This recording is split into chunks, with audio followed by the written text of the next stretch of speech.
on a rainy night in Seattle. It was a rainy Friday night in Seattle, one of those evenings when the entire city seemed to retreat indoors. The heavy drizzle tapped steadily against the windows of my small apartment, the dim glow of the streetlights stretching like tired veins through the mist. I had been alone most of the evening, curled up on the couch with a blanket and the faint buzz of a late-night TV show playing in the background. For some reason, the rain had always made me restless. The silence it created inside the house, broken only by the hum of water running through the gutters, made every little sound more pronounced. That night, though, the quiet felt heavier than usual, as if the air itself was waiting for something. Around 11 o'clock, I was startled by a knock at my door. At first, it was soft, hesitant, almost polite. I froze. I wasn't expecting anyone, and in this part of the city, visitors rarely came without calling first. I stayed still, telling myself maybe I had imagined it. Maybe the rain had played tricks on my ears. But then, the knocking came again, this time louder, sharper, deliberate. A chill rolled down my spine. My building was old, and sound carried strangely through the halls. I reached for my phone, but curiosity got the better of me. Slowly, I tiptoed to the door, careful not to let the floorboards creak. I pressed my eye to the peephole. At first, all I could see was the distorted glow of the hallway light.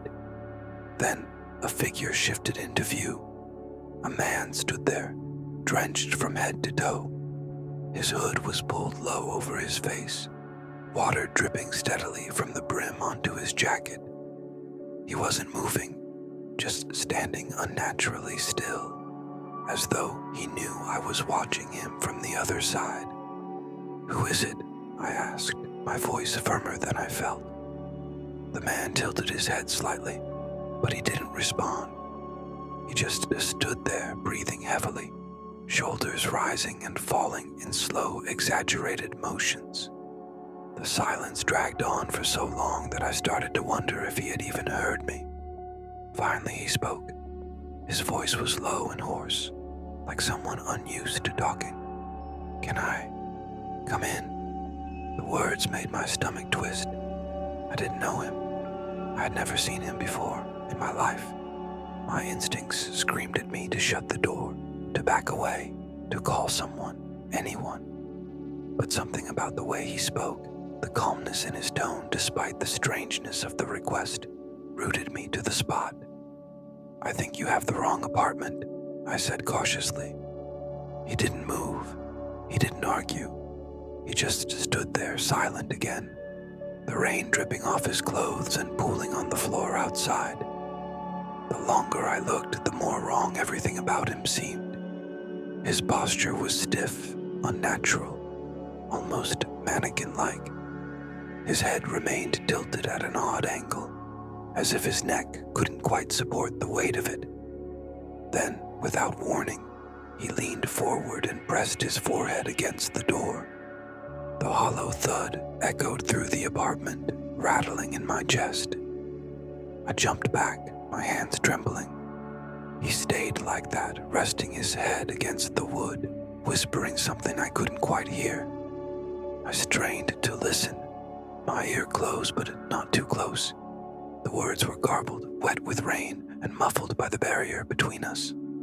But then one phrase came through clearly. "Don't. Let me in."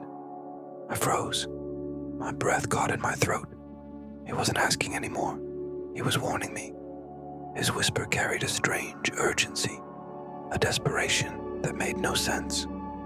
My hand shook as I reached for the lock, not to open it, but to double-check it was secure. At that moment, the man on the other side slammed his palms against the door, rattling the frame so violently that I stumbled back. The sound was deafening, a thunderclap in the quiet of my small apartment. I grabbed my phone and dialed 911 with shaking fingers. As the line rang, the banging stopped. I pressed my ear against the door again, hesitant but unable to resist. Silence. The hallway was completely still, except for the faint drip of rain. Peering through the peephole once more, I saw nothing. The hallway was empty. He had vanished. The police arrived 15 minutes later. They checked the hallways, the stairwell, the entire building. There was no trace of anyone, no wet footprints on the carpet, no bottles of rainwater, nothing to prove that he had ever been there. The officer gave me a sympathetic smile, clearly thinking I had imagined it, a trick of the storm and my anxious mind. But I know what I saw. I know what I heard. That voice still lingers in my memory, hoarse and broken, whispering through the wood, "Don't let me in." And sometimes, on nights when the Seattle rain falls hard and the city grows quiet, I find myself staring at my front door, waiting for that knock to come again.